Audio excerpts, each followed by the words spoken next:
Bueno, continuando entonces con la valoración primaria, una vez que estabilizamos la función respiratoria, la vía aérea y la región cervical y controlamos hemorragia externa insanguinante, seguimos con la detección temprana y el tratamiento del shock, o sea, la valoración de la función hemodinámica o circulatoria. Lo primero es medir entonces la frecuencia cardíaca, el tiempo de rellenado capilar, se palpan los pulsos periféricos y se valora la temperatura de las extremidades. La medición de la tensión arterial se puede realizar en una instancia posterior, porque si el pulso radial o tibial o pedio están presentes y saltones, digamos, amplios, uno da por sentado que la tensión arterial sistólica está por encima de 90 milímetros de mercurio, por ende no está hipotenso el paciente. Y si uno está implementando medidas que son más prioritarias, la presión pasa a una segunda instancia. La valoración de la presión arterial me refiero con el esfigmomanómetro. Después, rápidamente debemos colocar un acceso venoso periférico de grueso calibre, y si identificamos signos de shock, colocamos uno en cada miembro, o sea, en distintos miembros superiores o inferiores, lo que sea. ¿Por qué? Porque vamos a hacer una expansión, vamos a necesitar 2 catéteres para hacer una expansión con fluidos de la bulimia más rápida y más enérgica, digamos. Y lo que sigue entonces es valorar signos de shock.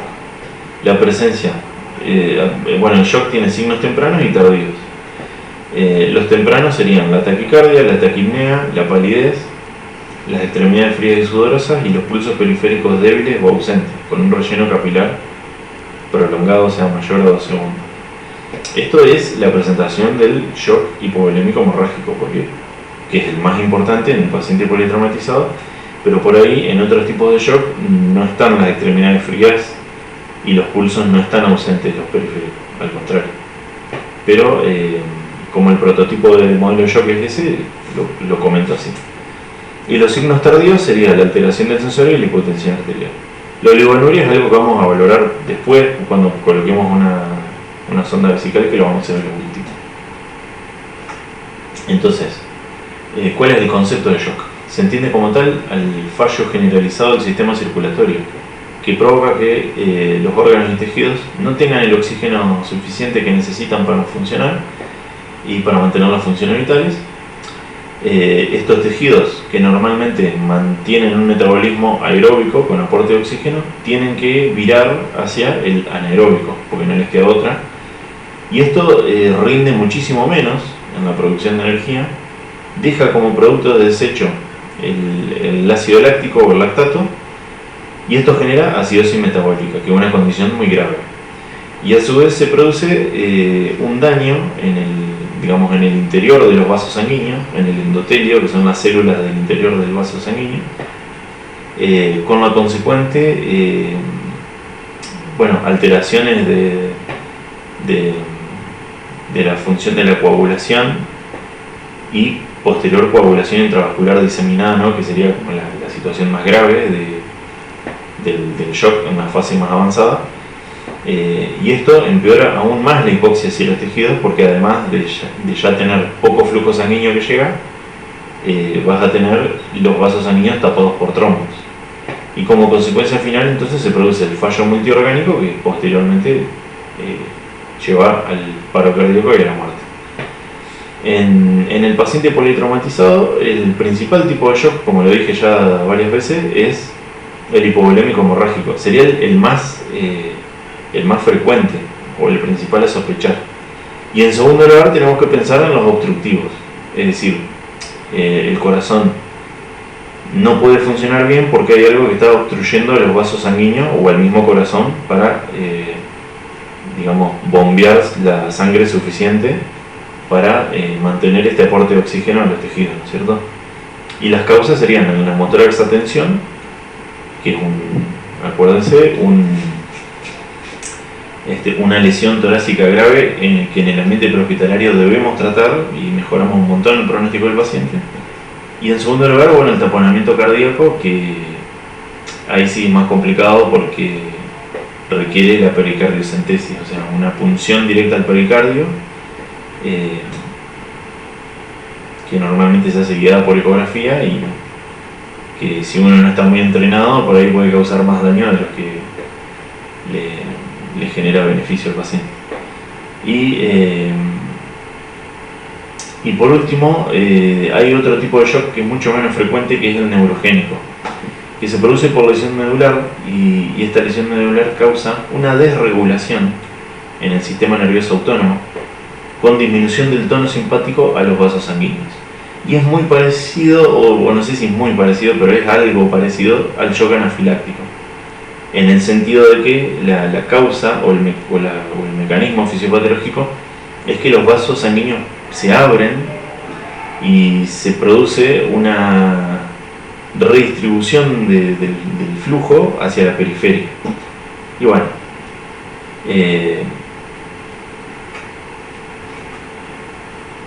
¿cómo tratamos el shock?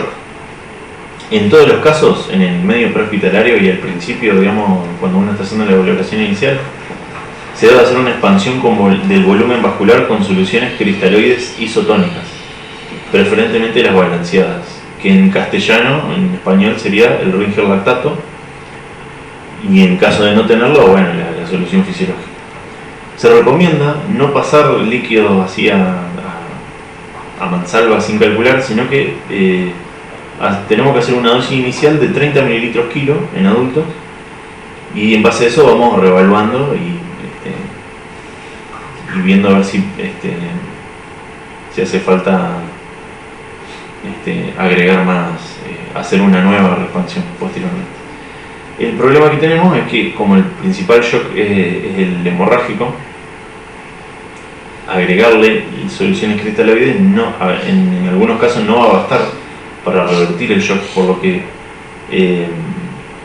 lo que se perdió fueron elementos sanguíneos y nosotros estábamos aportando solamente el contenido acuoso de la sangre. Entonces el tratamiento definitivo del shock hemorrágico es una transfusión, que probablemente no la tengamos en el medio prehospitalario, así que no hay que demorar con esto, y incluso la administración excesiva de fluidos puede causar una coagulopatía por dilución y movilización de los trombos vasculares en las heridas, que agrava peor todavía a la hemorragia. Así que no se debe perder tiempo, y en las guías se habla de expandir así de manera cuidada la bulimia, pero se habla del concepto de hipotensión permisiva. Te dicen que podés mantener la tensión arterial sistólica entre 90 y 80, o en 80 ponele, mientras estás haciendo vos el traslado hacia el centro de trauma, porque o hacia algún lugar que puedas conseguir unidades de sangre, porque si no, digamos, se va a perder tiempo esencial en la atención del paciente, que puede empeorar su pronóstico, ¿no es cierto? Y otra medida que se recomienda, que va de la mano con esto de la coagulopatía por dilución y demás, y la pérdida de elementos sanguíneos, es la administración de ácido tranexámico o el aminocaproico, que es el Ipsilon, en bolo intravenoso. Y esto son factores, son fármacos antifibrinolíticos, o sea, te predisponen la formación de los trombos y el mantenimiento de los trombos, que no se desarmen los coágulos adentro de los vasos sanguíneos. Entonces, de esa manera se mejora el pronóstico del shock hemorrágico en los pacientes politraumatizados. Ahí dice las dosis que se administran, y bueno. Después, digamos, lo que hay que hacer es tratar las posibles fuentes de hemorragia, ¿no es cierto? Que si era una hemorragia externa sanguinante, nosotros ya vimos que lo primero que hacemos es controlarlas con vendaje compresivo, compresión local, torniquetes, etc. Pero supongamos que, ¿qué pasa si la fuente de hemorragia es interna? Entonces, ahí ya la situación es más complicada, y lo que debemos sospechar siempre y buscar, sobre todo en accidentes de tránsito o caídas desde gran altura y demás, es la fractura de pelvis y la del fémur, ¿no es cierto? Porque son sitios donde se puede acumular gran cantidad de sangre y causar shock, y nosotros al realizar una inmovilización temprana y adecuada de la zona, detenemos el proceso de acumulación de hemorragia y mejoramos el pronóstico del paciente. Para esto, digamos, hay férulas específicas que vienen para inmovilizar las dos regiones, pero básicamente, si no, podemos para la pelvis usar una sábana y comprimirla, torsionándola como que fuese un torniquete por encima de las caderas, ¿no es cierto?, hasta que se logra la inmovilización completa de la pelvis. Que por cierto, uno tiene que buscar la fractura de pelvis palpando las crestas ilíacas y las espinas ilíacas anteriores, y realizando movimientos que provocan la inestabilidad de las articulaciones, buscando justamente a ver si están inestables. Si hay fracturas, se van a desplazar, se van a mover y va a generar dolor. Y caso contrario, no, digamos. Puede ser que sean fracturas que no generen inestabilidad de la pelvis y que de todas maneras estén acumulando gran cantidad de sangre, pero bueno, básicamente siempre las tenemos que buscar, sospechar y buscarlas, y en el caso de sospecharlas, inmovilizarlas con férula o con sábana o con lo que sea. Bueno, lo siguiente sería la valoración neurológica, o sea, de la disfunción neurológica y el abordaje del TED. Lo que hay que hacer es, obviamente uno ya con examinar al paciente se da cuenta si tiene traumatismo de cráneo o no. Realizamos rápidamente la escala de coma de Glasgow y mientras la vamos realizando valoramos la presencia de déficit neurológico focal. Se valora tamaño y reacción de la luz de las pupilas, y se buscan signos de fractura de base del cráneo, que son se observa a ver si están presentes, que son la equimosis periorbitaria, también llamado ojo del mapache, esquimosis retroauricular, que es el signo de Butler, rinorrea y otorrea, que básicamente es sanguínea y de líquido cefalorraquídeo, parálisis de pares craneales, pérdida de la visión, alteración de movimientos oculares, parálisis facial, hipoacusia, vértigo. Y básicamente, si están estos signos, obviamente estamos hablando de traumatismo del cráneo de mayor gravedad, ¿no? Y después, manejo de convulsiones que pueden ser secundarias al traumatismo encefalocraneano, y buscar signos de hipertensión intracraneal y realizar el tratamiento inicial en el medio prehospitalario,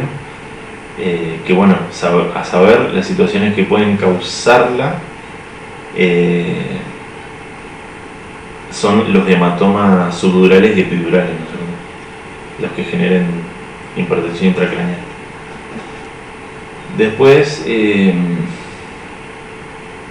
hay que tener en cuenta que hay situaciones que pueden causar disfunción neurológica diferentes al traumatismo encefalocraneano, y que comúnmente están asociados a los accidentes de tránsito, que son los incidentes de violencia, que son la intoxicación alcohólica o el consumo de otras sustancias que alteren, que disminuyan el nivel de conciencia, y también pueden disminuir o darte alterada la escala de coma de Glasgow, el shock y la encefalopatía hipóxica, ¿no? Sobre la hipoxia cerebral. Entonces hay que tener en cuenta todo eso y valorar al paciente con todas esas cuestiones. La escala de coma de Glasgow, acá está, todos la conocemos. Básicamente valora la mejor respuesta ocular, la verbal y la motora. Que está, leanla tranquilo, no me voy a poner a recitarla una por una. Se considera traumatismo encefalocraneano leve cuando la sumatoria te da entre 15 y 13, moderado 3 y 9 y grave menor a 9. Y los signos de hipertensión intracraneal serían, bueno, cefalea severa, si el paciente te la puede referir, y fotofobia, los vómitos a chorro, no precedidos por náuseas característicamente. Papiledema es algo que prácticamente no vamos a poder valorar en el medio prehospitalario, porque es básicamente hacer usar el oftalmoscopio y hacer un fondo de ojo. La presencia de crisis convulsiva es un signo también de hipertensión intracraneal, o sea, de traumatismo craneoencefálico grave, digamos, y puede estar hablando de que hay una alteración neurológica por hipertensión intracraneal también, que haya visión borrosa, parálisis de nervios oculomotores, y después tener los signos de herniación cerebral. Es cuando la hipertensión intracraneal ya está por demás avanzada y empiezan a protruir el tejido cerebral a través de los orificios de comunicación. Por ejemplo, el foramen magno, que comunica con la cavidad medular, o de las meninges, ¿no es cierto? Y entonces esto va a ser la disminución del nivel de conciencia, porque ya te está hablando de que se está comprimiendo el tronco encefálico por el tejido encefálico que se está herniando.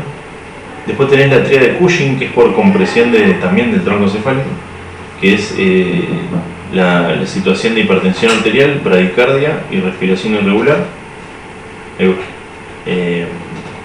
Después puede aparecer antes de la...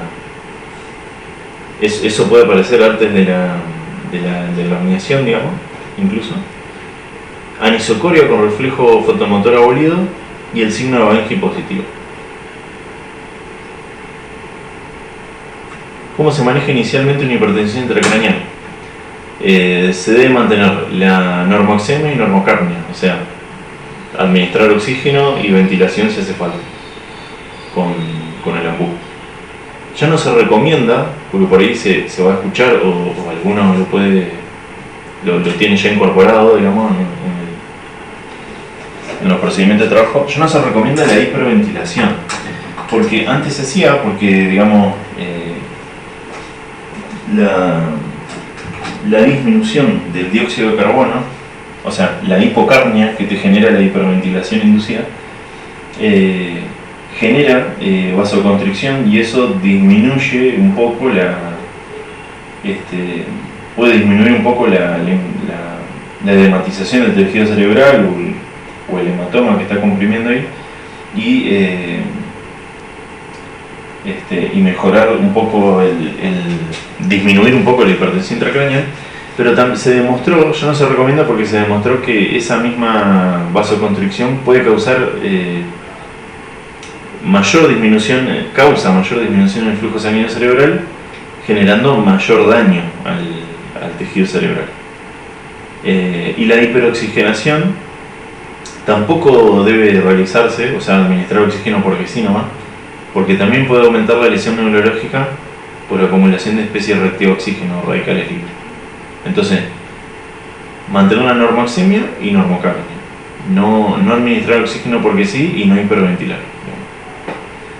Después, si el paciente tiene hipertensión intracraneal, debe administrarse pseudoanalgesia a inducir un coma farmacológico para disminuir la actividad del metabolismo neuronal y bueno, realizar la secuencia rápida de intubación y lo mantener intubado, y la segunda pseudoanalgesia de mantenimiento, que eso habría que hablarlo en otra clase porque es re complejo. Y después le podés indicar algún fármaco para inhibir la tos, de esa manera evitas picos de hipertensión intracraneal. Y esto ya no es en el medio prehospitalario, ya sería en el medio hospitalario, pero bueno, no está mal mencionarlo. La administración de soluciones hipertónicas, que es una medida transitoria hasta que se pueda realizar la interconsulta y el abordaje con el neurocirujano, ¿no es cierto? Y se haga la descompresión quirúrgica. Y básicamente tenés las soluciones salinas hipertónicas, que podés hacer vuelos intravenosos intermitentes, solución al 3%, 5 ml kilo, o manitol, solución al 20%, 5 ml kilo. La podés repetir a la hora. ¿Y cómo manejamos entonces convulsiones y estatus epiléptico por TEC moderado severo?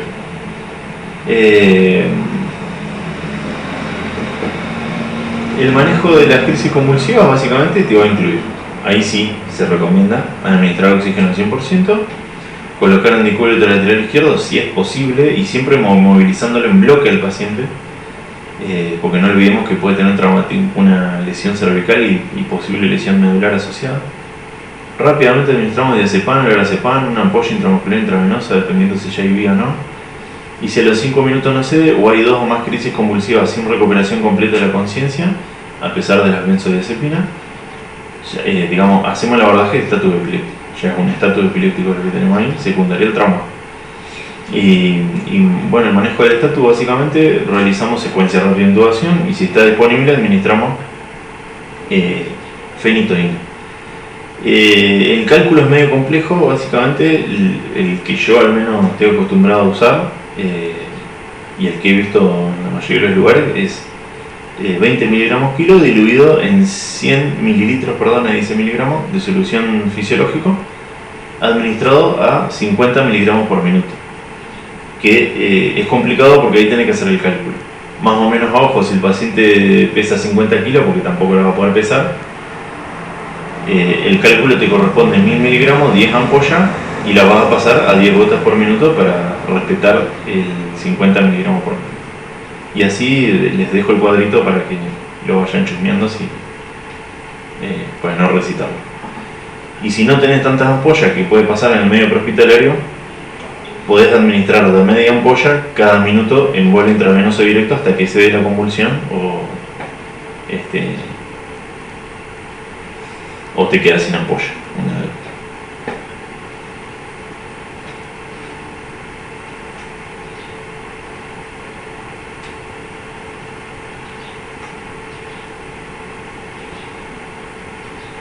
O sea, esto de la fenitoína lo harías antes de la secuencia rápida de intubación. Y bueno, por último queda la exposición, que básicamente se cortan todas las prendas de vestir con el fin de exponer la superficie corporal. La espalda debe ser revisada y para ello inmovilizamos a la persona en bloque para evitar lesionarla, agravar más, agregar lesiones en la columna. Se inmoviliza con tabla de raquis. Se deben palpar todas las extremidades y las estructuras óseas buscando inestabilidad, aumento del dolor o sonido de craqueo, así, sensación de craqueo. Cualquier fractura en miembros debe ser inmovilizada y debe evaluarse el compromiso neurológico vascular de la región. Finalmente se inmoviliza a la víctima en la tabla de raquis, como dijimos, con el spider o la cinta o lo que tengas. Sí, esto más que nada si se evidencia lesiones de gravedad, porque por ahí vienen por traumatismos leves y no hace falta. Y por último, se debe prevenir y tratar la hipotermia, que es medio rara en nuestro medio, pero bueno, siempre hay que comentarlo, evitando, digamos, la exposición al frío, ¿no sé? Y bueno, vamos entonces, con esto terminamos la tercera parte y ahora la cuarta parte vamos a abordar el caso clínico.